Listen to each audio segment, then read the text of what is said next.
Welcome back, everyone, to the High Tempo Sports Podcast, episode 180. Today, we are back for another weekly episode. Before we get into today's episode, obviously, go check out our last episode. We did our third episode of the 25 words or less. It was me and Barry Hill versus Ivan and Jake. It was pretty fun. So go check that out. It's everyone's favorite series. Yeah, we're keeping spoilers. This is a spoiler-free episode for the next 5 seconds. Yeah. 1, 2, 3, 4. I missed a second. Yeah, me and Barry Hill got the dub. It was easy for them. They actually, it wasn't. It was a good match. It was a good match. It came down to the last round. So yeah. Go check it out, though, if you want to see the game still. Obviously, if not, you can go to our TikTok and check them out because I'll be posting them on there. And while you're doing all of that, you might as well give our YouTube a like and subscribe and follow us on Twitter and Instagram. All that good stuff. All right, let's get into today's episode. We're recording this on Wednesday. I haven't got to talk to you about this. You went to the Pistons game. Wait, no, we're recording this on Thursday. It is not Wednesday. Yeah. Oh, my days are messed up. Today is Thursday. But yeah, you went to the Pistons game on Tuesday. How was that? It was awesome. I didn't know it was a teal game until I walked in. It was the last teal game, right? Yeah, and they handed me the free teal shirt, and I had no idea that it was a teal game until really? I walked in. I was like, holy shit, I can't believe I'm actually getting to see a teal game. This is pretty cool. Yeah. It was a lot of fun. The Pistons, actually, it was a pretty decent game. They were down and then made a comeback in the fourth quarter, and then Jimmy Butler went nuclear for the last, 3 minutes and was chirping at everybody, letting the whole arena know that there wasn't a person there that could guard him. And he was right. He got double-teamed on one possession in the fourth quarter, and he just dribbles. He avoids double-teamed with dribbling away. One stop, pull-up jump shot over both of them, and just looks at the Piston bench and whip motions, give me more. There isn't enough defenders on me. It was a lot of fun, though. Jaden Ivey, I think, had 30 points in that game. He's been in these high-scoring totals the last couple games. I think that was the first game of the year as well that they started both Wiseman and Duren together, which was something that obviously we've been waiting to see. The Pistons have 2 games left this year. I don't know who they play Friday or Saturday, but they close out the season Sunday against the Bulls. So that kind of leads us into what today's episode is. We are doing our end of season special, I guess. We're going to be picking our award winners, all NBA teams, all defense teams, all rookie teams, all the good stuff. And then we're going to talk a little bit about college basketball, obviously, because there's still a lot of news going on there. And we're going to touch on the NFL draft that's coming up and baseball getting started. So quickly, let's talk about something that I don't think we've ever talked about on this show. And that is the Masters started today. Oh, it did. So shout out to you golf watchers that are watching golf. I am watching the Masters. I used some of my UConn future bet winnings. They have a special on FanDuel. No promotion here for FanDuel, by the way.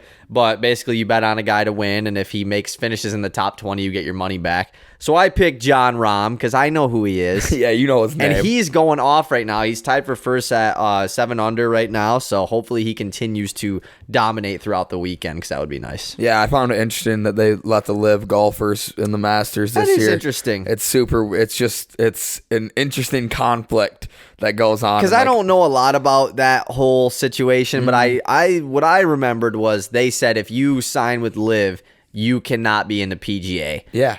So I don't know enough to speak on it, so I don't know what's going on. I just know the live players are getting annoyed really quickly because all the questions are centered around, well, why are you here if you play for live, blah, blah, blah.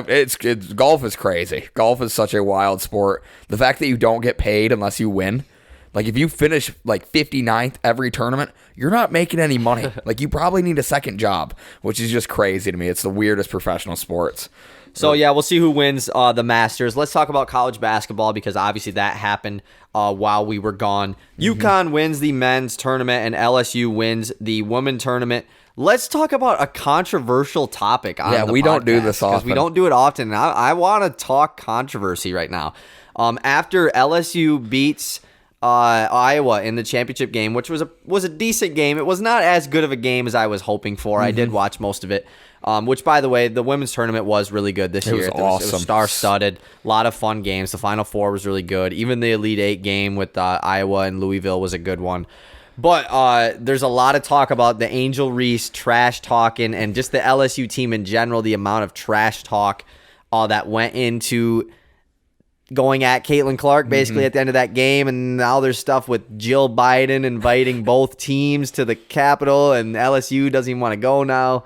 A lot of stuff to unpack here, but I want to get your thoughts on the trash talking controversy. Yeah, and I think when we talk about it, it's specifically the you can't see me motion that Angel Reese made at the end of the game.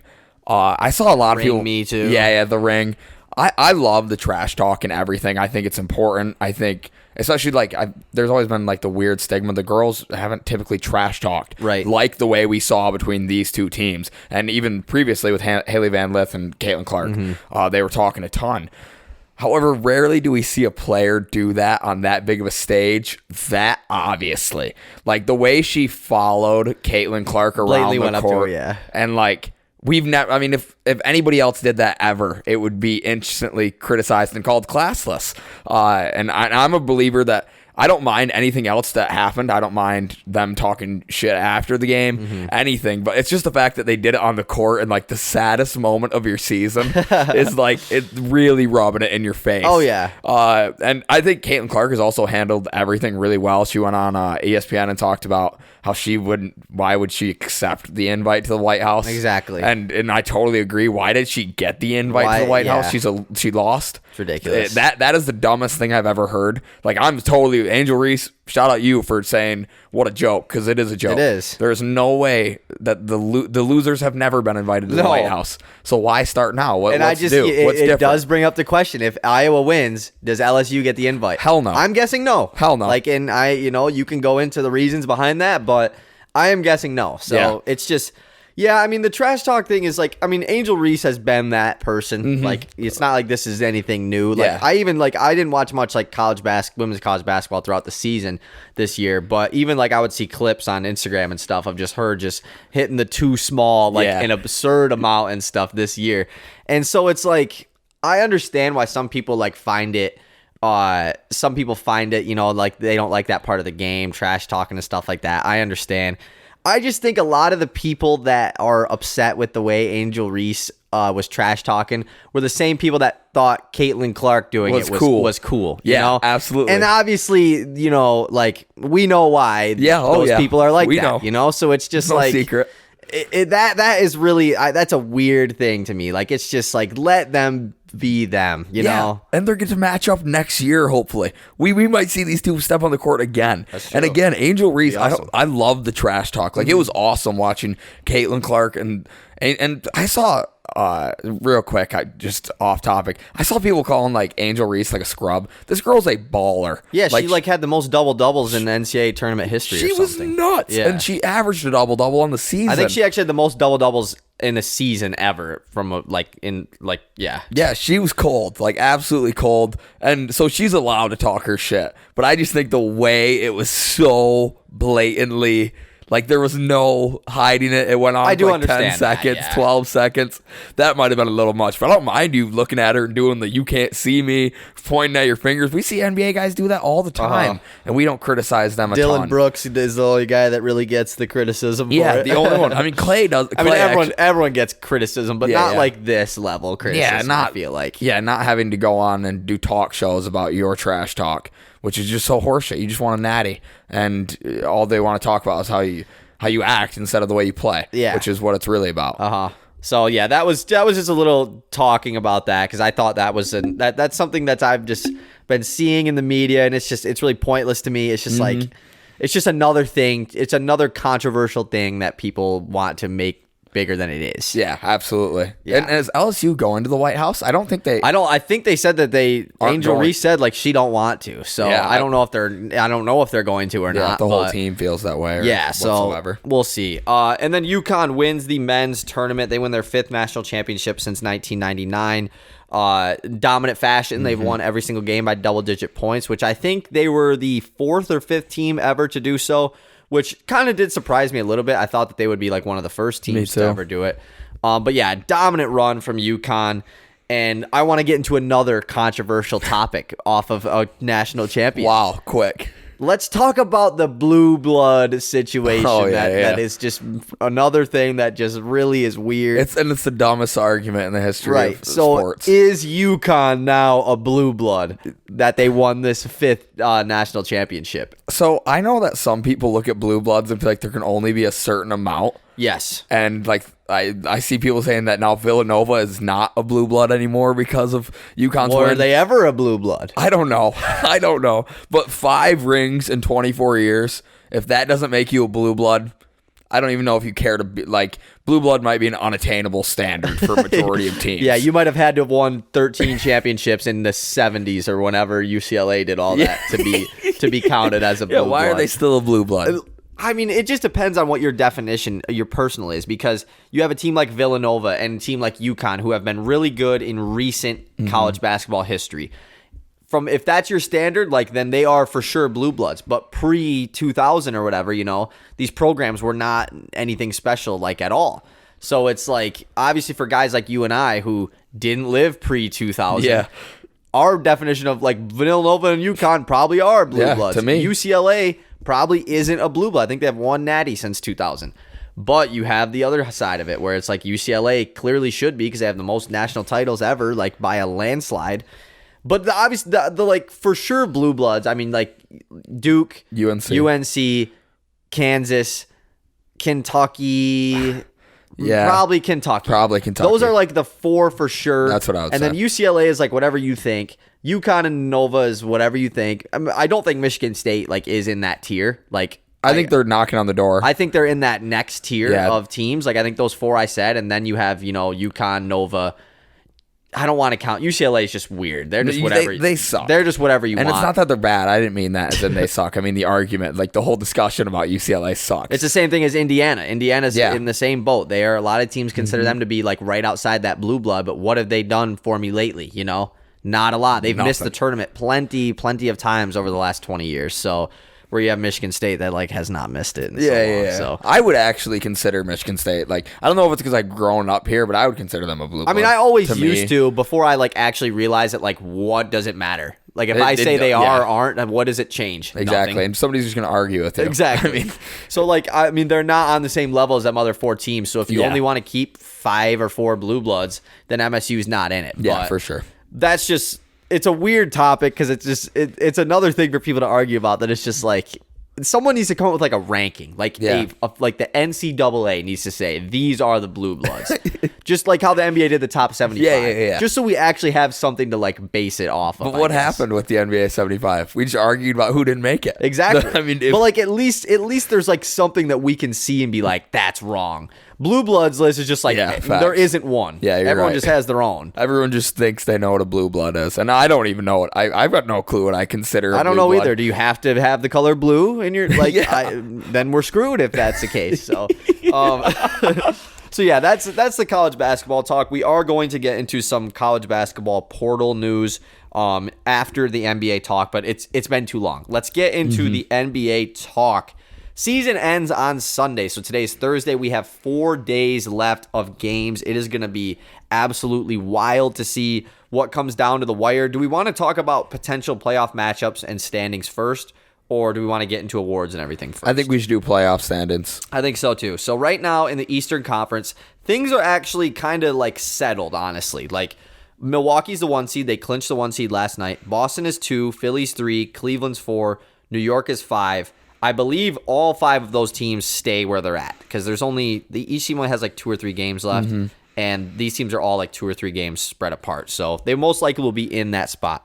The Brooklyn Nets right now are still outside of the play-in tournament as the 6th seed, but the Miami Heat, the 7th seed, still have a chance. They are they're a game and a half behind Brooklyn, so there's a chance that the Heat snag that spot from the Nets, but the Nets did mess up the Pistons last night. Spencer Dinwiddie, 16 assists last night, by the way. Damn, that's got to be career high for him. It has to be. There's no way he's gotten 16 before. That's I don't crazy. think so. And also, RJ Hampton had 27 points off the bench, too, which was I didn't see that stat at all. I didn't even know they played last night. Yeah, they played back-to-back, yeah. It was their last home. I think it was their last home game. I'm pretty sure. So yeah, Miami and Brooklyn, those two teams are kind of in the mix here, but then the three other teams are locked into the play-in tournament. You have the Atlanta Hawks, Toronto Raptors, and Chicago Bulls. Don't know what order yet because it's close, but the Bulls will be the 9 or 10. They won't be able to get into 7 or 8. Raptors, Hawks. It's going to be a toss-up. So this is going to be a battle in the East, but I'm happy that we know what the 10 teams are. Yeah, for sure. Repeat the last 4 again. Hawks, Raptors, Bulls. Hawks, Raptors, Bulls are the 3 locked into the play-in, and then either Brooklyn or Miami will be in. But right now it's Miami, and they are a game and a half behind, so like it probably will be them unless Brooklyn loses their last couple games. So yeah, that's going to be interesting. So like right now, if things were how they are, we're going to have, or I'm not going to count the play-in games, Philly versus Brooklyn or Philly versus Miami. Philly-Miami was a first-round series last year, and I think people thought it was going to be a lot. Or no, they didn't play in the first round. They played in the second round last year. Yeah, because Miami beat them. Yeah, Miami was the 1 seed last year. So a potential rematch in the playoffs of Philly-Miami in the first round. I think that would be more fun. But Philly versus Brooklyn would be cool, but like it's not as cool without KD and Kyrie. Yeah, it's just a really weird thing because the Nets aren't anything that they were when James Harden was there. Like the organization is totally different. The Nets are just they're there to mess things up. They're there to like knock a team out that they shouldn't, and then just like it would be hilarious if they won a playoff series. But Cleveland versus the Knicks, that is a series we most likely are going to have. That'd be an awesome series. That's going to be a very fun series. Younger teams, obviously. Jalen Brunson first time with the Knicks in the playoffs. We saw how he did in the playoffs last year. Donovan Mitchell has consistently been a playoff performer. That and like the whole Donovan Mitchell to the Knicks thing almost happened. So if he beats the Knicks in the first round, the Knicks fans are going to be livid. I mean, even if they win, they might be livid. Knicks fans are always mad. Oh, yeah, that's true. This series is going to be awesome, and I love it because one of these teams is going to go to the second round, which I love even more. That's true. I do think Cleveland would win that series. But you're right, the Mitchell, I hope he kind of takes on that villain role like Trae Young took on a couple years ago when the Knicks were in the playoffs. I'm excited to see the Knicks back in the playoffs. Oh, me too, man. And I'm excited for the post-game fan in the streets videos. Those videos are hilarious. They won one game in the playoffs that year, and it was unreal. Like that was so much fun. I think what made that so fun, though, was because that was like the playoffs was when they finally were like, all right, full stadiums again, like no more like you can't see the first couple rows or whatever, like, and so that's what made it even crazier. But man, I'm excited to watch some matches. I can't wait again. So yeah, that's the Eastern Conference right now. Your Pistons, by the way, 16-64. We will have the worst record in the NBA. Yes, every other team has over 20 wins, so like, kind of sucks. It's really like the Pistons. We couldn't have been terrible. The second worst team. Like, hey, but the worst team hasn't won the lottery in the new setup yet. That's not a good thing. But it's due. The worst team is due. We've got to win. Or it means it will never happen. Or it could mean that. And by the way, like we are going to go into full depth on like our playoff predictions next week before the playoffs start. So right now, obviously, we're not going to like pick the Nothing's winners. Locked in yet. Exactly. We don't really know. Out west, this is where things get crazy. And like 2 days from now, this setup could be way different. So right now, the Denver Nuggets are the 1 seed. I think they have clinched the 1 seed. Yes, they have. The Memphis Grizzlies are 2, Sacramento is 3, and Phoenix is 4. Those are the only 4 teams that have clinched a playoff spot in the Western Conference right now. Crazy. 5 and 6 right now, both 42 and 38 are the LA Clippers and the Golden State Warriors. The Clippers and Lakers played last night. It was a battle, and the Clippers won, which was a huge win. So they are outside of the play-in tournament right now. In the play-in tournament, at 7 and 8, both at 41 and 39, you have the LA Lakers and the New Orleans Pelicans. And then your 9 and 10 are the Timberwolves and Thunder, but the Dallas Mavericks are tied with the Thunder right now, so the OKC must own the tiebreaker. It is going to be an all-out brawl to see who gets in this. I mean, the Warriors could be in the play-in tournament. The Lakers could be out of the play-in tournament. That's what's crazy. The Lakers could also just like maybe not even make the playoffs still. Like they could fall to 11. I really don't think they could actually, but this is just a crazy Western Conference. Yeah, I'm so much more excited for the Western Conference playoffs than anything because there are so many teams with so much to prove. I think about the Lakers. Let's say they get in as the 8. they could win the championship, and it sounds crazy, but like when you have LeBron, it's an option. Yeah. But then you go all the way up top to like the Kings, the Grizzlies, the Nuggets. These teams have a lot to prove, especially the Nuggets. Yeah. The Nuggets have so much pressure on them to perform. There is no excuse this year for them if they lose in the conference finals. Something has to happen there. What if they lose to the 8th seed in round 1? It could happen. And then you look at a team like the Clippers, who are going to make some serious noise and are some people's favorites. Yeah. It is unreal. And then we see KD has played. The Suns have not lost since KD's been playing. Yep. I mean, this is just going to be an incredible Western Conference playoffs. And, like, you have teams like the New Orleans Pelicans who have been very hot lately. Brandon Ingram has been one of the hottest players in basketball over the last couple weeks. So they are in this mix. Like, we saw them last year against the Suns in the playoffs where they made some noise in round 1 as the 8th seed. Like, it was a good series. The Dallas Mavericks, I think it's funny, laughy, jokey to like say, oh, the Mavericks suck, but like we all want to see Luka in the playoffs. We all do. Like as bad as their team is, playoff Luka is different. We need him in there, but who's gonna miss it? The Thunder? I want to see the Thunder in the play-in. I would rather see the Thunder in the play-in than the I think I would Mavericks. Too. The Minnesota Timberwolves. I mean, I know that like they have a lot of players that people don't like, but like they had a good series in the playoffs last year. They won the play-in tournament. It's going to be interesting to see them in the playoffs, obviously, with Rudy Gobert and Cat is now healthy again.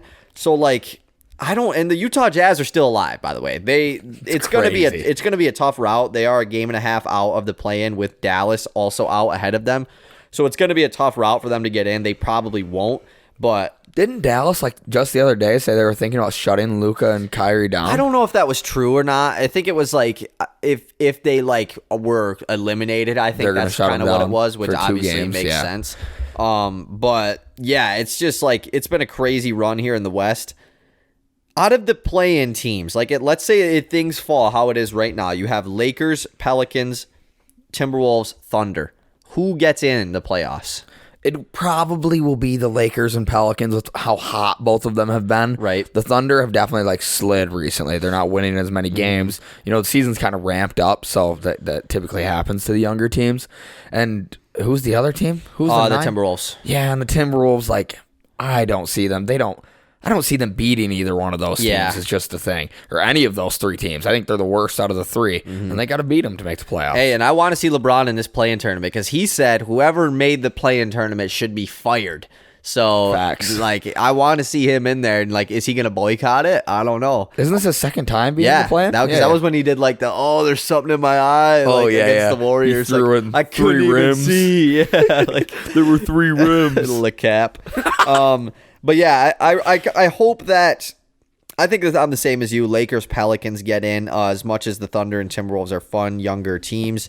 I think those teams are they're more realistic to make some noise in the playoffs as far as like in a series against a team. But like if the things are how they are right now, I mean, we have a first round matchup of Denver, New Orleans, which is a battle by no means. Memphis, Lakers. That is like, are the crazy. Lakers favored to win that series? Like, I don't know. That series would be so intense. Exactly. The amount of shit talking. Think about how much the Grizzlies talk to LeBron and how mad it makes him when he gets talked to. Like, LeBron gets so, like, angry. Like, why are you talking to me? That series could be awesome. And then you could have Kings Warriors, which would be a super fun series. Battle of the Western Conference. The California, And then you would have Suns Clippers, which would be a crazy series. Like, how is one of those teams going to lose in the first round? That's what I'm saying. Yeah. Like, I honestly, this is going to be a crazy Western Conference. Like I said, Sunday is the final game of the season, so we will next week we will have our predictions. I don't know if we should do them before or after the play-in tournament, because I think last year we did them before the play-in tournament, and it kind of screws things up. Like, if there was teams that we know like aren't gonna win, like in the East, like I don't think it would matter that much. Like, are the Atlanta Hawks really gonna upset somebody? Noise, No, but could the Lakers, could the Warriors, could the Pelicans? Hell yeah. Yeah, I think they could. So we probably should wait. I believe that the play-in tournament is on Tuesday, Wednesday, and then the playoffs start Thursday. So that'll work then. So we could just go Wednesday night, depending on, or maybe just Thursday morning or something. We can probably do Wednesday night. We'll figure it out, but you'll do. have a podcast out. So yeah, let's get into the meat and potatoes of today's episode. Our award final. I don't even say predictions because like it's the end of the year. This is the High Tempo Podcast Award Show. Yeah. We are presenting our awards. These are our official votes. If we had ballots, this is who we'd cast them for. Yeah, exactly. Which I'm happy I don't have one. Me too. Because this is hard. And dude. I would hate to get like called out like that one guy who voted for Carmelo Anthony. Oh yeah. When LeBron should have been unanimous. Yeah, exactly. Or like Jalen Rose who put Kyrie Irving on an All-NBA team last year, and like he played in like 30 20 games. Yeah, exactly. He only played in home games. Away games. Oh, yeah. I didn't even play on his home floor. Yeah, I know. All right, so what do we want to do first? The awards or all NBA teams, all defense, all rookie? How do we want to go about doing this? I don't know. I think the awards should come first. Yeah, I think and then so. the all teams. All right, so let's start with the brand new award. I was hoping that you would remember this one, but I didn't. I know I'm kind of joking because I knew you wouldn't. Clutch Player of the Year is a new award this year. It's going to be De'Aaron Fox. He like leads. Oh, clutch points. I did know like that. They're basically just like saying like that's the Clutch Player of the Year right there. Like every time he plays, so it's just like there isn't even like a prediction anywhere for it. So I just thought it was kind of funny. Yeah. All right, Coach of the Year. Who you got as your Coach of the Year? I got Mike Brown. Let's give Kings 2 awards then. Clutch Player and Coach of the Year. To get the Kings into the playoffs alone is just magical, I would say. Yeah. For a team that, since I've been alive, has never seen a playoff series. That's incredible. Yeah. Shout out Mike Brown. Yeah, I got Mike Brown as well. I believe Joe Mazzulla is the odds-on favorite currently. That's messed up. But Mike Brown, I got to give it to Mike Brown just because of, it was his first year, which obviously being a first-year coach it's not the same as, just improving from a year before, but it's the Kings, man. Like, the Kings are not supposed to be here. They are a cursed franchise, but they are a really fun team. They're one of the best offenses in the entire NBA. They have a crazy home court advantage because their fans are awesome, and they light the beam.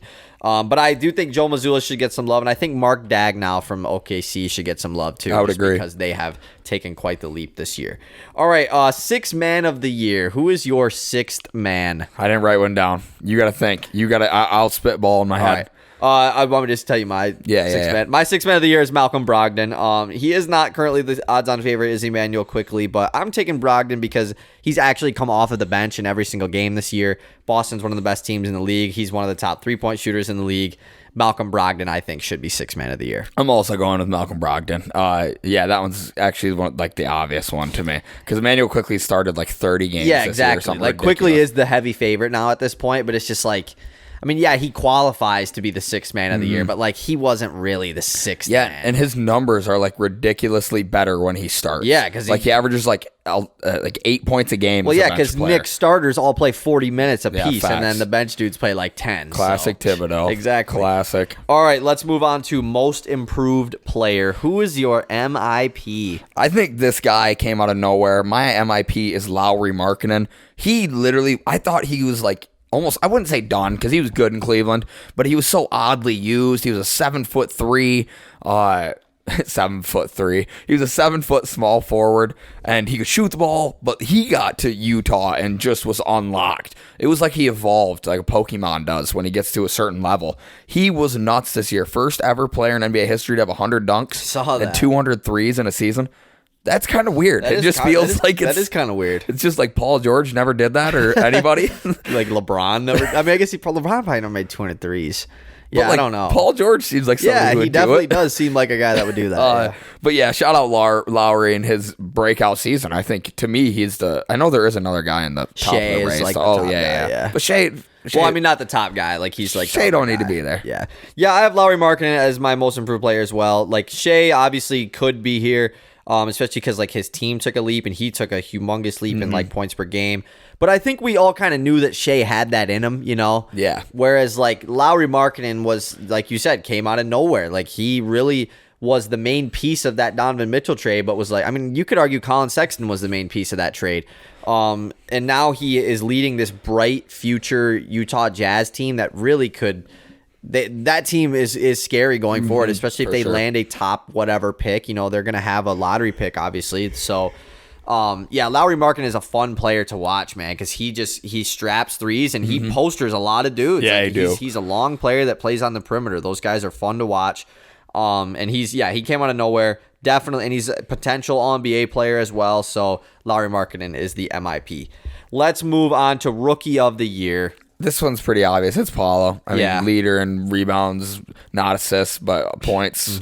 I mean, he's just a dog. Yeah, Paulo Banchero is the Rookie of the Year. It's really, there was like a week or two where people were like, is Jalen Williams actually Rookie of the Year? No, it's Paulo Banchero. Yeah, that's just a crazy thought. I mean, it just happens every year where like a rookie's dominant like for so long, and then like a dude finally like gets into the groove, and it's like, whoa, he played better for 3 weeks. Is he the Rookie of the Year? Yeah. Like Trae Young with Luka that one year. It was like, yeah, Trae Young was good, but like only for the back half of the year. Yeah, exactly. And Luka was good all year. Exactly. Paulo Banchero did shoot like 3% from 3, I think, in March or something, saw that. which is pretty unreal. But he's still the Rookie of the Year. Defensive Player of the Year. This is basically a 2-man race at this point. Which one of the two did you choose? I went with Brook, number 1 team in the Eastern Conference, and he's been the head of the best defense in the league for multiple. I shouldn't say the head. He's been a major piece of it for multiple years now. So I gave the nod to Brook. I did go with Jaren Jackson Jr. This definitely could be my Spartan bias here, but led the league in blocks. And I love, like, Brook Lopez for sure deserves his flowers, and I think it's awesome that he is, because he really has, like, who would have told me that Brook Lopez went a depoy and he's in Brooklyn, like, no one, So it's just like, but he has Giannis on his team and he has Drew Holiday on his team, and it's just like definitely a benefactor. Like the team defense is very good for sure. Not taking anything away from Brook Lopez, though. I think that's just one of the reasons why I chose to take Jaren Jackson over Brook Lopez. Lastly, the most controversial one of them all, the MVP pick. Who do you got? This one, I actually have a name crossed out. I redid the thinking. If I were to have a vote this year, the MVP of the league to me would be Giannis Antetokounmpo. My jersey kind of gave it away. I was going to make an Embiid joke because that's what I had written down after the 52, but then I went, no, I can't be a recency bias guy. Right. And then I went, man, it's just too early in Giannis's career to not give it to the best player in the league. Yeah. Giannis, to me, I mean, defensively, offensively, dominant, his impact, it's just he has all the pieces. I think we just look past him because we're already bored of giving the award to Giannis. And he's having one of the best years of his career as well. Yeah, for sure. I know you said you don't want to be recency biased, but the sports books for sure are recency biased. We talked about the odds last week, and I believe that Jokic and Embiid were pretty tight. It was Embiid a little bit slightly favored. After Joel Embiid's great performance the other night, which once again, not taking anything away from Joel Embiid. Yeah. He has moved to minus 1,000 to win the MVP award, whereas Jokic and Giannis are both at plus 1,200 to win the award. So it is looking like Joel Embiid is going to win the MVP. However, I also chose Giannis Antetokounmpo to be the MVP of the NBA. He was having one of the best years of his career.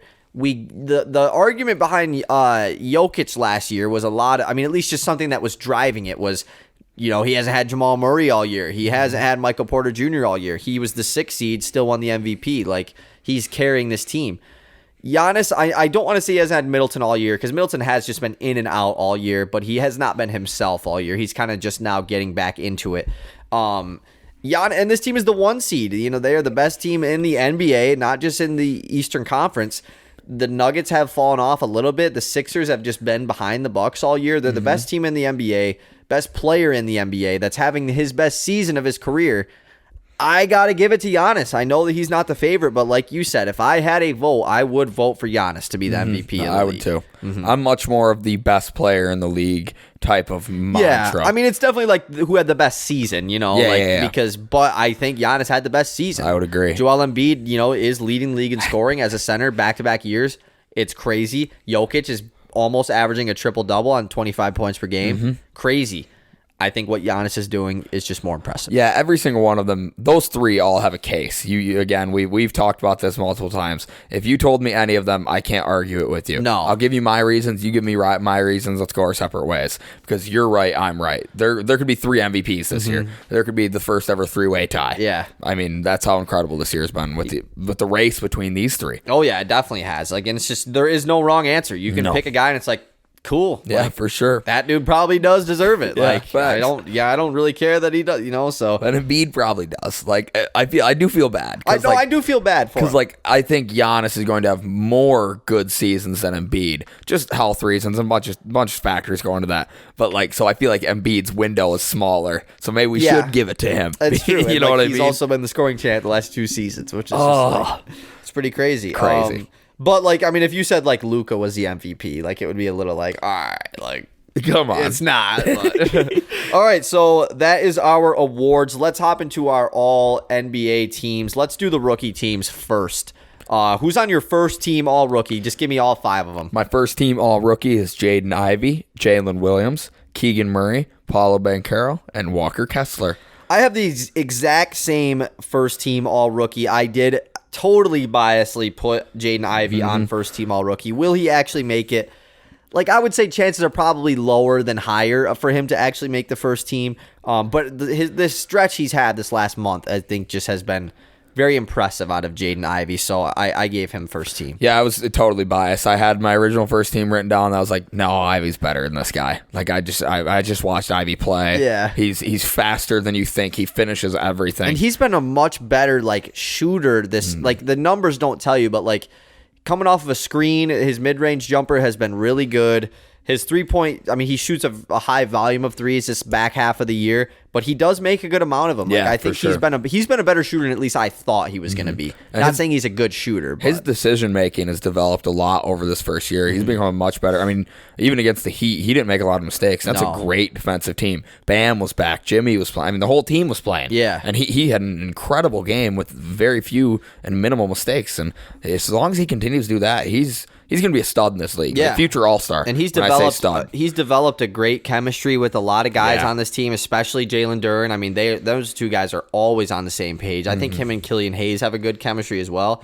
So it just makes me even more excited to see him play with Cade. Yeah, me too, man. For him to be even more off ball. Because at Purdue, he was a very off-ball guard. And he hasn't been used like that very much this year, which for obvious reasons. Cade Cunningham is not playing. So yeah. There was a play late in the game where Jaden Ivey had the ball, and it was a PNR, and he went to make a pass, and he tried doing a jump pass over top of the defense, and it got intercepted. My mom, what is he thinking here? I was like, next year, that'll be Cade. Like, that'll be a better decision next year. Cade will just pull the mid-range, and it's money. It's not Jaden Ivey's job to be doing what he's doing every night. And so we haven't even gotten to see him at his full potential when we really utilize him to his strengths. Get up the sideline. We're going to get it up to you. You go yam that ball. I cannot and then wait when for Victor Cade. Wembanyama. All right, second team all rookie. Second team all rookie. I have Andrew Nemhard, Benedict Mathurin, the Pacers backcourt, Jabari Smith, Tari Eason, Rockets front, little Rockets forwards, and then Jalen Duren. Nice. I really wanted to put Jalen Duren on first team, but Walker Kessler has just been so good this year. Yeah, for sure. Kessler honestly might be the runner-up for rookie of the year. It's him or Jalen Williams. Yeah, I have almost the same second team all rookie. I have Benedict Mathurin, Andrew Nemhard as well, the Pacers duo. I have Jabari Smith and Jalen Duren, but I went with Jeremy Sohan instead of Tari Eason. Gotcha. Just because I didn't want to put 2 Rockets on here, basically. That's basically the only reason.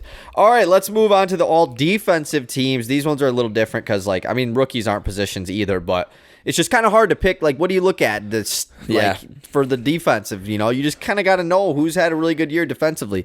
First team all defense. My first team all defense is Drew Holiday. I think he's a perennial first team all defense guy. Marcus Smart, former defense player of the year. I went with a young guy in Evan Mobley because he impresses me. Okay. Every time I watch him, this guy is so long. Jaren Jackson Jr. and Brook Lopez to finish out my first team. Gotcha. My first team all defense. I went with Drew Holiday. I gave OG Anunoby the nod over Marcus Smart. So sorry, Marcus. And then my other guys are Jaren Jackson Jr., who is my depoy, Brook Lopez, and Bam Adebayo. I gave a nod on the first team. Second team. Is it crazy for me to think that Mobley can be the best player on the Cavs soon? I think it's crazy. If Donovan Mitchell's there, he's not. I think he could be. Like, that's how good I think he can be on both sides of the ball and everything. He is so dynamic as a player. I love watching him. He could be like the most important player. Yeah, I just most feel like impactful. with Donovan on that team, it's hard for him to be the best player. Yeah, you're right. And he definitely probably won't. He will probably never be the star of the team by any means, because Donovan Mitchell he's a walking star power. Yeah. Even Garland, like, potentially. Yeah, like, not saying he sure. is, but like they have options. I just think, I should have rephrased that as most impactful player. I think Mobley for sure. He might already be. Yeah. My second team, I have OG Anunoby, Mikal Bridges, Giannis Antetokounmpo, Bam Adebayo, and Nicholas Claxton, giving love to the new center in Brooklyn. My second team, all defense, I have Marcus Smart, Giannis Antetokounmpo, Evan Mobley, Nick Claxton, and I gave Jaden McDaniels a nod for the second team all defense. Two guys that I really wanted to put on these lists were Herb Jones and Jared Vanderbilt. Yeah. Jared Vanderbilt's a Vanderbilt, freak. I definitely was considering. It was kind of between him and McDaniels. I didn't know which one to give it to, but I went with McDaniels. Man, they had a defensive duo in Minnesota. Yeah. Like, that is ridiculous. Oh, I know. I can't believe they traded Jared Vanderbilt. He is such a monster. They got Rudy Gobert, though, so like... Oh, yeah. That was that deal. I was thinking Jared Vanderbilt was through the Russell Westbrook D'Lo Well, I trade. mean, he was both. He was both of them. Like, he was on Utah. Yes. Yeah. When he went to LA, I thought his first time, I thought he was still in Minnesota when he came to LA. He was Gobert trade, and then it's weird that those are all, because like Malik Beasley's the same way. He went Minnesota, Utah, LA. So weird. All right, let's do all NBA teams. These are so hard. I think, okay, so do you have any like notable guys that missed your all NBA teams? Okay, I want to reveal those first. Okay. Because I have 6 dudes, actually, 6 guys. All right, 4. That like I wrote down, because I did my first team, I kind of did my second team, and then I wrote down all the guys left that like deserve to be mentioned. And there's so many of them. So many. Okay, so who missed your all NBA teams? The one guy I texted you about him. The one guy I wanted and I was dying to put on here is Jalen Brunson. I wanted him to make an All-NBA team so badly because I've been so impressed by him this year. His poise, a lot of people questioned him. Me being one of them, of the mid-3. I was like mid-3. I might have been the front runner for that discussion. But Jalen Brunson has shut me right up. That dude is a baller. I also put Julius Randle on here. Shout out the Knicks, Really? low-key. Neither. So Randle didn't make it either. No, he did not. And then John Morant did not make my list. Yeah, I mean, it's the guards is so hard. And the reason, and I'll give my reasoning for Ja, because I know people will be wondering, John Morant didn't make my list because missing so much time for such a weird situation. Right. It wasn't, it was personal reasons, but weird personal reasons.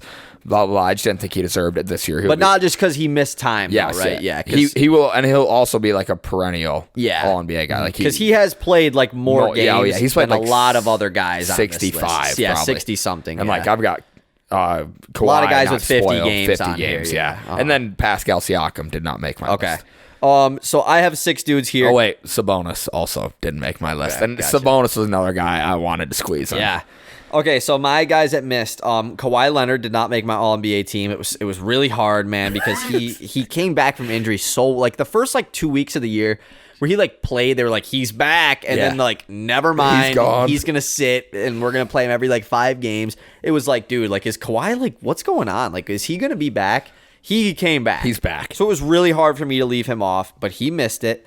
Kevin Durant missed my All-NBA team just because, he's only played 49 games or something like that right now. He's been phenomenal, but not even playing 50 games yet. I know they have a couple games left and he will play in them. I can't put him on over some of these other guys on this list. Respectable. But it's weird because the Phoenix Suns and the Clippers have no All-NBA players for me, and they're maybe the 2 favorites in the Western Conference. That is odd. That is very weird. They probably should. Yeah. Whatever.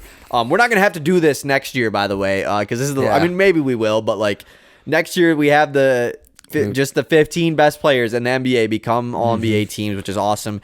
I don't know about the game because it's 65 games to win major awards. I don't know if that qualifies for All-NBA as well. I hope so. I hope so, but 65 is, it's a high line. Yeah, I did see. A lot of guys on here did not play 65 games. Oh, a ton. I have most of them. A lot of guys who played 50 or a couple less. Yeah. I did see that players can appeal their games played. Really? So, like, if Giannis plays 63 games and felt like he should be the MVP, he can go to the league office and say, listen, I wasn't just resting on a back-to-back. We were the 1 seed with 2 games left. Why would I play? Kind of deal. So there is a little bit of leeway there. I don't know how much or how often it'll ever come into effect. And then my other guys that miss. Anthony Davis missed my All-NBA team. It was so hard, but I really felt like I couldn't put him and LeBron on here and not have a Phoenix Sun or a LA Clipper. So AD misses. Jalen Brunson also missed my All-NBA team. Like you said, he deserved it, but there's just he's not even like the first guard off the list, honestly. De'Aaron Fox is my first guard off the list. What? So hard to not include De'Aaron Fox in an All-NBA team. But there's just only 6 guard spots, and there's so many good guards. He deserves it, I know, but he did not make it. And lastly, Lauri Markkanen missed my All-NBA teams because I think he also could deserve a spot as well, but he missed. I just realized there is a guy you named that is on your list that isn't on my list, and it's pretty wild now that I really think about it. I know who it is already. Who? LeBron. It's LeBron James. LeBron James did not make my All-NBA team, and I didn't even write him as an honorable mention. I don't even know I just wasn't like crazy excited to talk about him as an honorable mention. I guess not. These All-NBA like, teams did you suck. know that he missed it, or like, are you now like reconsidering? Like, oh, I'm definitely reconsidering slightly. I'm reconsidering. All right, well, let's slightly. get into it. Dude, let's start with the third team because Loki, the third team is the craziest, is the hardest one. Third team. Do we start with first team? Yeah, actually? let's start with first team. Okay, it's most obvious. First team All-NBA. Give me your guards, forward, and center. I have at my guard positions Stephen Curry, Luka Doncic, Jason Tatum, Giannis Antetokounmpo, and Joel Embiid as my first team.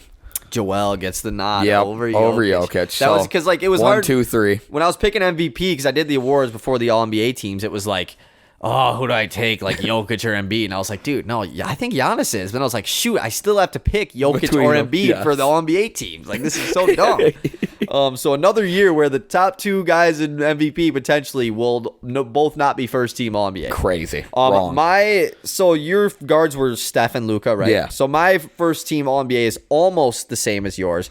My guards, I have Luka, and I put Damian Lillard on my first team All-NBA. I know that he got put on, or they sat him out the last so many games or whatever, and they're not even it's hard to put a team that isn't even making the play-in as a first team All-NBA player, but Dame had the best year of his career this year by far, and I just feel like he needs to be recognized for that. And he played more games than Steph, put up better numbers than Steph. I know Steph is on a better team, but I just put Dame on there. Both of your All-NBA guards on your first team are making That's true, playoffs. yeah. That's totally true. I think like Luka being first team is the only guard lock on this whole list. Like the other ones are so hard. Forwards are Giannis and Tatum, and my center is Joel Embiid as well. I did give Joel Embiid the nod over Jokic. Cool stat I saw though. If Giannis Antetokounmpo is a unanimous first team All-NBA vote again this year, this would be his 4th straight time being a unanimous All-NBA first-team player. First player to do that since 1967. Huh? Yeah. You're telling me like Michael Jordan? Michael Jordan only 3 times in a row duh. was first-team All-NBA. It's still weird. Well, no, I mean, he could have before then, yeah. Yeah, he could have done it. I think it said the 3 players that have done it 3 times in a row, like in that time span, is Jordan, LeBron, and James Harden, I'm pretty sure. So... yeah. Shout out James Harden. I don't know who this guy in 67 was either. It didn't say. It just said first player since 67. Yeah, so. I wonder as well. Do you know Bob Pettit worked as an accountant in the offseason? Really? Yeah, he wasn't a full-time basketball player. Cool. Oh, no, I did hear that on JJ Redick podcast. Yeah, that's what I heard it on. All right, second team All-NBA. My second team All-NBA at the guards, I have Damian Lillard and Shai Gilgeous-Alexander. At the forwards, I have Jimmy Butler and Kawhi Leonard. And at center, I have Nikola Jokic. Yeah, it's tough, man. This guy in your second team didn't make my list. Make your list. Exactly. Well, you might say LeBron, right? I have a guy on my second team that didn't make your list. Crazy. It's not even LeBron either. My guards on the second team are Steph Curry and Shai Gilgeous-Alexander.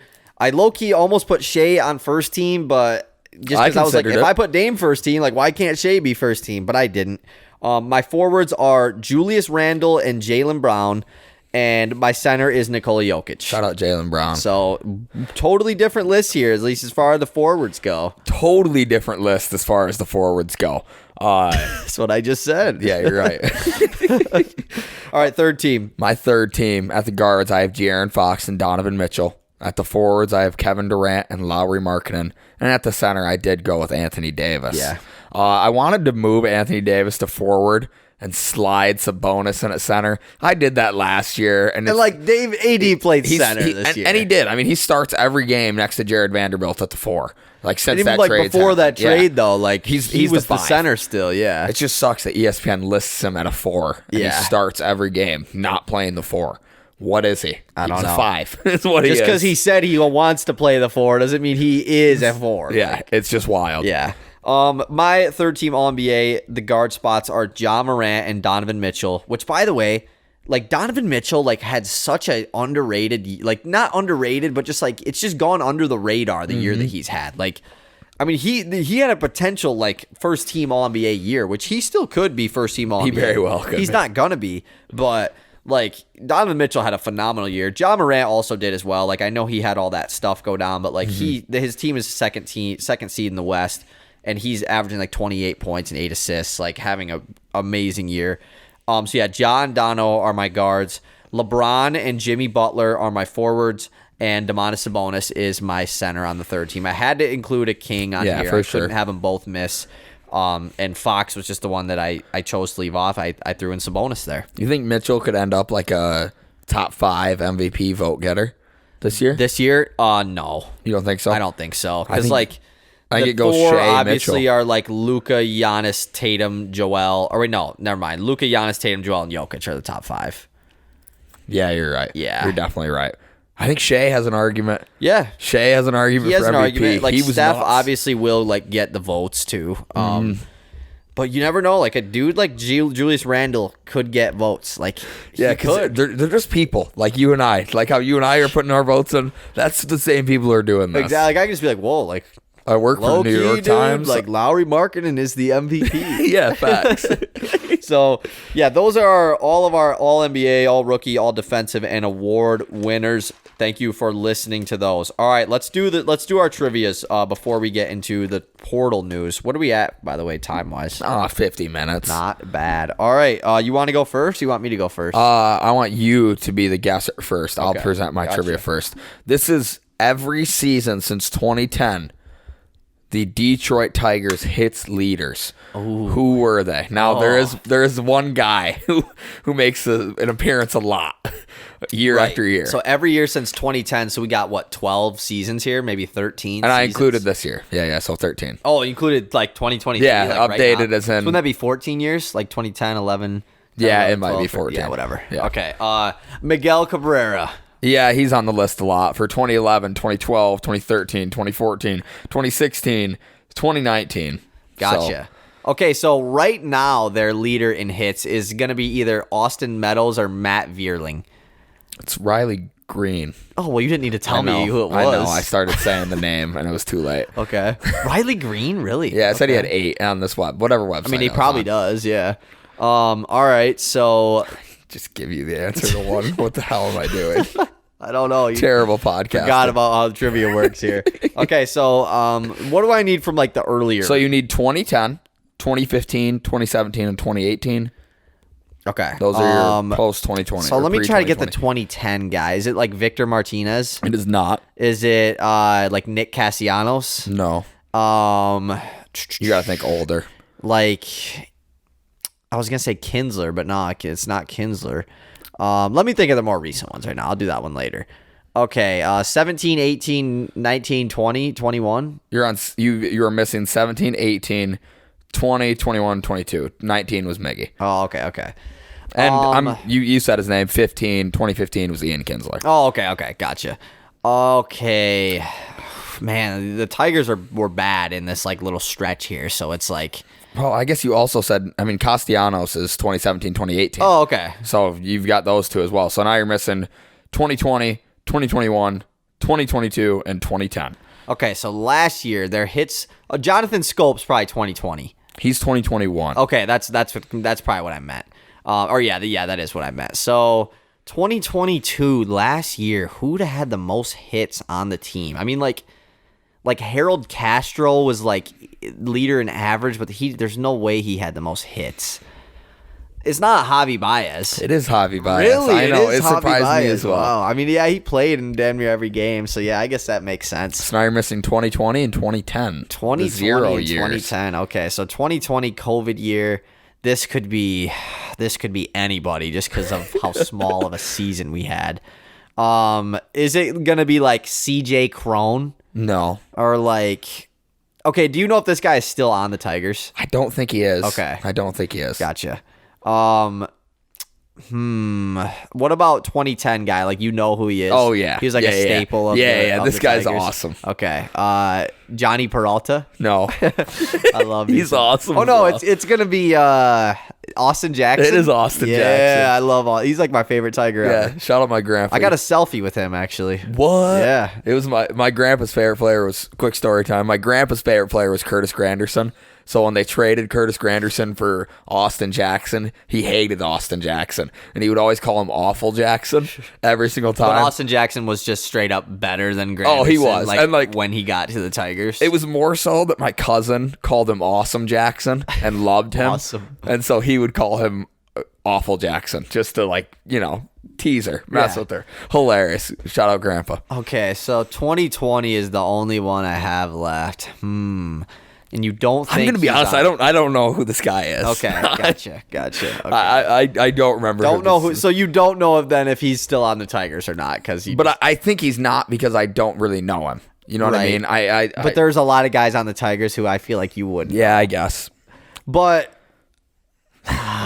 you might make fun of me. For is not it knowing like?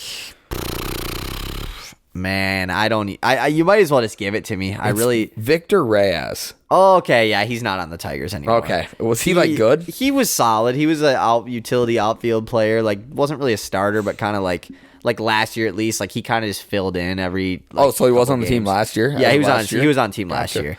Not anymore though. Yeah, that one wasn't too difficult because of Miggy just like runs Yeah. the show. Uh-huh. And I started writing them down. I was like, wait a second. I got to like 2011 and I saw Miggy and I was like, should I even do this as a trivia?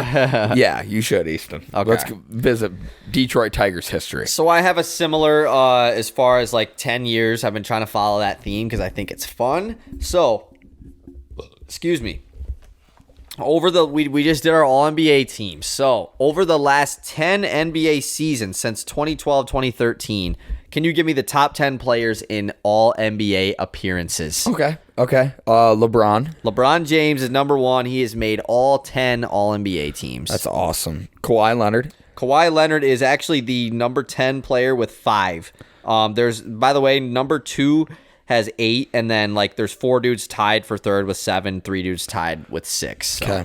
Okay. Kevin Durant. Kevin Durant is tied for third with 7.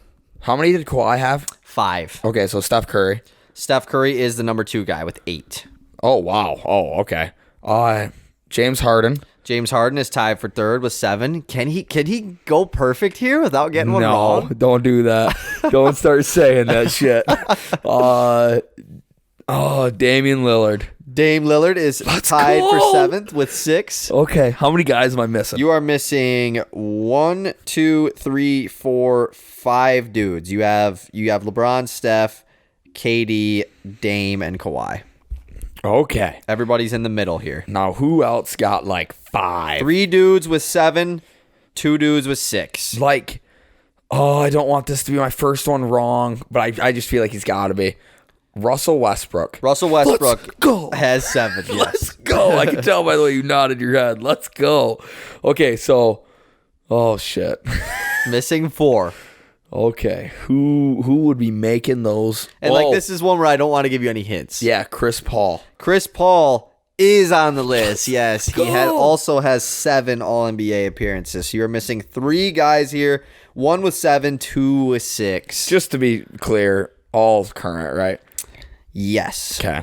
Yeah, like definitely, yeah. yeah. All still like really good too. Okay, that even makes it better. So then we are looking at. So what is the lowest number of guys tied that I've left? There's 2 dudes with 6, 1 guy with 7. Okay, 2 dudes with 6. Who's been good enough for 6 seasons? Has Anthony Davis been good enough for 6 seasons? Anthony Davis is not on the list. He has been, but just like injuries. Yeah. He probably made 4, I would guess. Because it's weird because Kawhi was the only dude that had 5. Like a bunch of people have 7, a bunch of people have 6. He had 5, and then a bunch of people have 4. That is so interesting. Very weird. So I'm trying to think of more dominant teams. Looking at six guys. Who's be getting 6? Jimmy Butler? Jimmy Butler is not on the list. Paul George? Paul George is on the list. He has 6. So you need one guy was 6, one guy was 7. If I have to, I have a pretty big hint. Yeah, I hope you don't need it. Let's just say that these guys, they made some first team All-NBAs, and it is a part of these. As a part of these. First team All-NBA. Oh, Giannis? Giannis Antetokounmpo has 6 I didn't guess of them. Giannis yet? No. Oh, I thought I guessed Giannis. No. Okay. Got another guy. So we have one more. And this is what, with 5? He has 7. Oh, this guy is 7. Holy shit, who is this? I'm missing a baller. Missing a really, really, really great player. Yep. Running through guard, forward, center. Guard. It's not going to be D Rose. Did I name Steph Curry? Yep. Okay. Chris Paul, Dame. Who would be the other guard that would make all these? I named James Harden. You did not name James Harden. Oh, James Harden. It is James Harden, yes. Oh, yeah. Okay, James Harden. James Harden is the last one. So, yeah, that was... Yeah, that money. That was my best performance Probably, yeah. So, that was the most All-NBA appearances last 10 years. Obviously, those will change based on this year. So, let's get into our last couple things we got to talk about. Quickly, let's talk about the Tigers. Tigers are 2-5 so far this year. Had their home opener today against the Boston Red Sox. Miguel Cabrera had a nice base hit RBI single, and he was celebrating off of it. It was pretty cool. They brought out some legends to throw out the first pitch, which was cool, but they lost. So they fall to 2-5, but hey, it's all right. Hey, we weren't supposed to be good. I honestly thought we'd be 0-7 by now. I think so too. We won the series against the Astros, so that's cool. I just want them to win some games just to keep Miggy's, like last year, somewhat relevant, Yeah, like, or at least enjoyable. Like the Cardinals last year, they weren't a play, or no, they ended up making the playoffs. Yeah, so like, God, we're not going to make the playoffs. Oh, we're not even getting close. So sad for Miggy, but like, yeah, last year of just nothing, just playing for no reason. I know, just to have fun. I just hope Miggy hits 1 home run this year. That'd be so cool. I really don't know if he's gonna. Did he hit one last year? Yeah, he had like 5 last year, but I just don't think he's gonna hit one this year. He could do it. I hope so. I pray. So you've been what, keeping up with the Angels? Your like second favorite team or whatever? Not keeping up with the Angels, but keeping up with Mike Trout, Trevor Ward, or Tyler Ward, Taylor. Yep. So many names in Shohei. My guys. Those 3 are my guys. What about your Mets too? I don't know about the Mets. Oh, okay. No clue. Don't you have like 3 Mets players on your team? I've got Pete Alonso. Oh, you have Lindor. Lindor, yep, that's the other one. And then I have a pitcher or an outfielder, Brandon Nimmo. Yeah, that's the other one. You know my team good. You know my I was team just real naming nice. Mets outfielder. Yeah. Oh, gotcha. So yeah, that's been baseball so far. Not like there's not a lot to talk about now, just because it's a week into the year. The season's just like the Rays were 6-0, but they played against the Tigers and Nationals to start the year. Like, I mean, come on, like and you might be able to beat those. I'd go teams. 6-0. Yeah, exactly. So let's talk about the college basketball portal quickly. We talked about this. If you only listen to our weekly episodes, we talked about Hunter Dickinson entering the transfer portal last week. Not last week, but on our 25 words or less episode at the beginning of that. So if you want to hear like our thoughts on that, go listen to the first like 5 minutes of that episode. But in that episode, we talked about how Maryland is like rumored to be an option, and I was like, there is no way in hell he's going to Maryland. There is a way in hell, like a good one, that he goes to Maryland. Really good one. They hired his former head coach at DeMatha as an assistant coach to be part of Maryland's staff, which is quite the indicator that they are going after Hunter Dickinson. Obviously, it's where he is from. But it's just weird because every time he played against Maryland, like he like really went at the crowd there, like more than any other team. So it really just seemed like he hated Maryland. I wonder if he was like under recruited by Maryland, or he felt like disrespected by the Terrapins. It could be. Why would you go there now? I mean, they have like a brand new staff now, I'm pretty sure, from when he came into college. So I guess that would make sense. Yeah, it definitely could make sense. I don't know. I think it'd just be weird for him to stay in the Big Ten. I would hate it. I think it'd be really weird. I would hate it so much because it would like Listen, I already have hard feelings right now about Hunter Dickinson. I've been battling with in my head recently. If he went to a team in the Big Ten, it would be very hard for me to have any positive thoughts about him. It would be really hard. I would much rather him just go to Oregon or somewhere over there. Yeah. Anywhere over there. Yeah. So the other two teams that have been rumored, Georgetown has been in the talks just because Georgetown has been in all the talks with their new coaching change. And then Kentucky has been rumored for Hunter Dickinson. Apparently they were hopped on a Zoom call with him the other day, him and Coach Cal, to talk about things, which it's got to be flattering for Hunter Dickinson. You see what Kentucky did with Oscar Tshiebwe, who was a transfer from West Virginia, not Western. Transfer from West Virginia, came to Kentucky, became the National Player of the Year. I'm pretty sure that the first year of NIL, he was like the highest paid NIL college athlete in basketball, which I don't think Dickinson is too much concerned about NIL anyways, but just saying, like, it's definitely got to be flattering to have, he could just come in and replace Oscar Tshiebwe and be the next him. So that's going to be interesting. I don't know if I want to see him at Maryland or not. Like, as a non-Michigan fan, obviously Michigan fans, I would assume, don't want to see him there. But as a state fan, I don't want to have to keep playing him, obviously. But he already has a rivalry with everyone in the Big Ten. So, you might as well just stay there because he loves being this villain guy. Yeah, and just add another team to your list of rivals in Michigan. Exactly. Add Michigan to the list. So Kentucky would be a cool landing spot. It really would be. I'd be okay with Kentucky. It'd be fun to watch them there. And they'd be a lot better too. Yeah, so he could him talking shit would look a lot better for the sake of them winning games. Yeah. So we'll see what happens with Dickinson. Obviously, we'll keep you guys updated as this process goes along. Talking about Caleb Love, he's been one of the biggest names in the transfer portal right now. It's looking like he might come to Michigan. Looks like it. It's right now. It's I think on One Recruiting, which is the one I've been looking at, because Joseph Tipton. He's like Tipton edits. He's one of the biggest college basketball guys. So and he works with One Recruiting. So that's kind of just what I've been looking at. It's 50-50 right now between Michigan and Missouri. Missouri's been talked about a lot with Caleb Love, but if Caleb Love came to Michigan, it'd be interesting. It'd be cool. It doesn't solve their problems. No. They actually have a lot of guards at that point. They could use some bench guards. I don't know about a starting guard. Who's going to start at the 2 for us next year? Maybe Namari Burnett, who they already got in the transfer portal, or Caleb Love would. Burnett would probably come off the bench at that point. But I think the wings / another big is a much more concerned of area for Michigan right now. Nah, Terrace Reed's the future.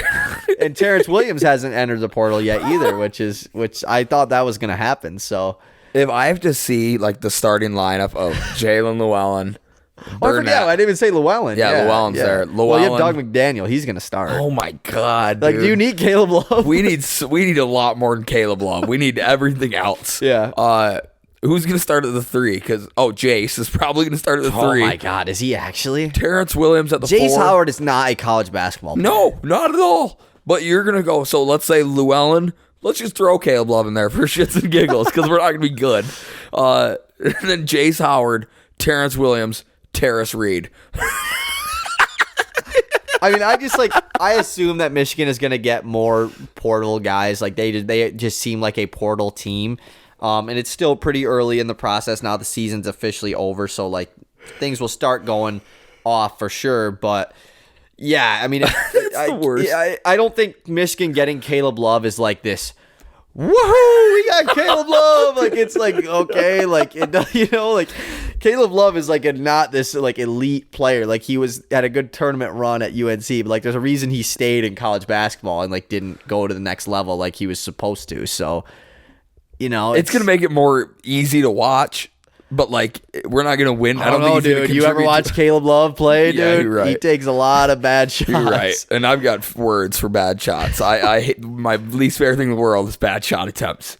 That's why I struggled with Jet this year. Yeah, exactly. And Jet actually shot them at a high clip. Yeah, he shot them well. Caleb Love is a sub 40% shooter from the field as a guard, so it's just I don't know. Michigan basketball is going. If some crazy shit doesn't happen in the next few weeks in this transfer portal, Michigan basketball could be really tough to watch next year. Yeah. Really ugly. And not saying that Michigan is like better off not getting Caleb Love. Like if you get Caleb Love, it's better than like not getting him, I guess. Yeah. But it's not like the final piece. It's not like, oh, like we're back. Like no, you're not. And then just a couple other things, like Max Abmas was a guy who entered the transfer portal. He was the star of Oral Roberts a couple years in the tournament. He's projected to go to Wichita State. I thought that was cool. And then the big like center prospect in the portal is Kel'el Ware. He was a top 10 ranked player in his class last year, just a freshman at Oregon. Only reason I wanted to talk about him is because he's looking like he's going to go to Indiana to potentially replace Trace Jackson Davis. So awesome. It's going to be fun to see more guys in the Big Ten. And maybe Bronny James still ends up going to Ohio State, by the way. Like, I was talking about this with Willie. I think I would want to see Bronny James go to Ohio State. That'd be awesome. Like, because it's between Ohio State and USC right now. Mm-hmm. As much as I hate Ohio State, like, I think it would just be cool to, like, he has to play against our teams. Yeah. Like I would probably go to the MSU Ohio State game. That would be awesome to watch Bronny. And just to like root. I mean, you'd have so many more emotions about him and feelings about him if he comes to the Big Ten and goes to Ohio State. It would be really cool. It really would be, because then you also get the parallel of LeBron might have went to Ohio State if he did go to a college. Yeah. So it'd be a cool, fun little thing. Mm-hmm. But if he does go to USC, that would also be really cool, because they have Isaiah Collier, who's the best player in the class. So if those two were a duo, that would be cool. That's basically it. Like, we could talk about the Lions, but like there's not much else to talk about. They had Will Anderson come in for their top 30 visit, so maybe we trying to get Will Anderson still. Who knows? Let's trade up for him. Yeah, we might as well. 3 weeks away is the draft from today, actually. So we will have a more in-tune draft episode coming soon. So yeah, go watch the NBA season. See how it ends. It's going to be fun. Next week, expect our playoff predictions episode. And yeah, that's basically it. Yeah, that's all. All right, bye.